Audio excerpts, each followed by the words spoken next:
Maggi নুডলসটাকে একবার এই পদ্ধতিতে বানিয়ে দেখুন। এতটাই টেস্টি হয় যে ছোট বড় সবাই কেউই এর স্বাদ ভুলতেই পারবে না। আশা করি আজকের রেসিপি সবার ভালো লাগবে। রেসিপিটি বানানোর জন্য আমি এখানে 1 প্যাকেট নিয়েছি ম্যাগি নুডলস। আপনারা চাইলে কিন্তু আপনাদের প্রয়োজন অনুসারে ম্যাগির পরিমাণটা বাড়িয়ে নিতে পারেন। তো এখন আমি এই ম্যাগিটাকে স্টিমে দিয়ে নেব। তার জন্য আমি এখানে একটা কড়াইয়ে কিছুটা জল দিয়ে নিলাম, দিয়ে উপরে এরকম একটা ছিদ্রওয়ালা প্লেট দিয়ে দিচ্ছি। এরপর আমি যে ম্যাগিটা নিয়েছি সেই গোটা ম্যাগিটা আমি এই ছিদ্রওয়ালা প্লেটের উপরে দিয়ে দিলাম। এবার উপর থেকে একটা ঢাকনা দিয়ে মোটামুটি 30 থেকে 40 সেকেন্ডের মতো হাই ফ্লেমে জাল করে নেব।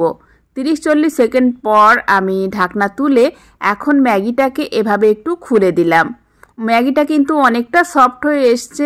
আরও 1 মিনিটের মতো হাই ফ্লেমে আমি স্টিমে দিয়ে নেব, এতে করে ম্যাগিটা পুরোপুরি সিদ্ধ হয়ে যাবে। তো 1-1.5 মিনিট পর আমি তুলে নিলাম। এখন ম্যাগিটা পুরোপুরি সিদ্ধ হয়ে গেছে। আর এখন আমি ম্যাগিটাকে একটা প্লেটে তুলে নিচ্ছি। তো এখানে ম্যাগিটাকে আমি একটা প্লেটে রেখে দিলাম। এবার আমি অন্য একটা কড়াইয়ে দিয়ে দিলাম 1 টেবিল চামচ পরিমাণ রিফাইন তেল। তেলটাকে একটু গরম করে দিয়ে দিচ্ছি এখানে পেঁয়াজ কুচি। একটা গোটা পেঁয়াজ আমি এখানে দিয়ে দিলাম। এবার আমি এখানে একে একে দিয়ে দিচ্ছি কিছুটা গাজর কুচি, দিয়ে দিচ্ছি কিছুটা ক্যাপসিকাম কুচি, বাঁধাকপি কুচি।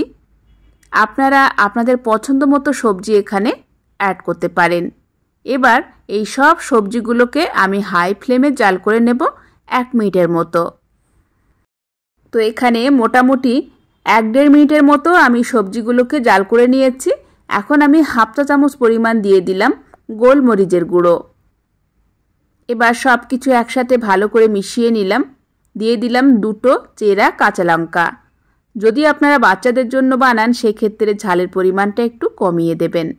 এবার আমি সবজিগুলো ভাজার পর আমি একটা সাইডে এভাবে রেখে দিলাম, দিয়ে এখানে আমি একটা ডিমও ভেঙে দিলাম। ডিমের পরিমাণটাও আপনারা বাড়াতে পারেন। এবার ডিম আর ভেজিটেবল একসাথে এভাবে ভালো করে মিশিয়ে আরও কিছুক্ষণের জন্য ভেজে নিতে হবে। যেহেতু আমি এখানে একটা ছোট ম্যাগির প্যাকেট নিয়েছি, তাই সেই অনুযায়ী একটা ডিম দিয়ে দিলাম এবং সেই পরিমাণ অনুযায়ী এখানে সবজিটাও অ্যাড করে দিলাম। তো এখানে সবজি ডিম একসাথে ভালো করে এভাবে মিশিয়ে কিছুক্ষণের জন্য ভেজে নিয়ে নিলাম।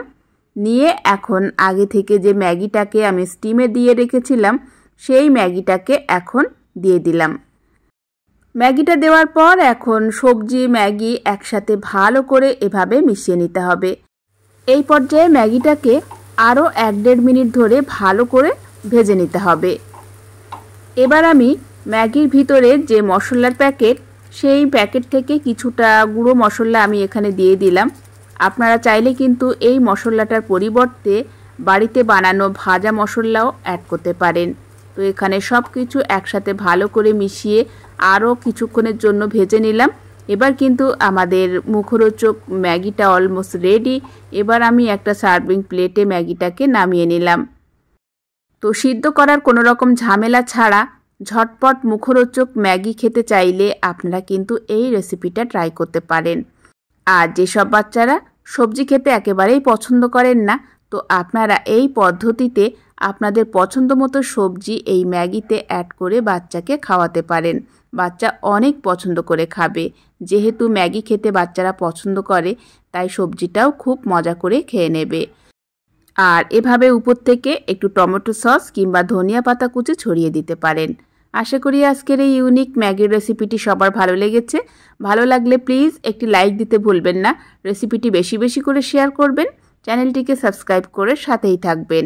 আর যারা ফেসবুক পেজ থেকে আমার রেসিপিগুলো দেখছেন, ফেসবুক পেজটাকে ফলো করতে পারেন। আজকের মতো এখানেই বিদায় নিলাম। সবাই ভালো থাকবেন, সুস্থ থাকবেন। দেখা হচ্ছে পরবর্তী এপিসোড।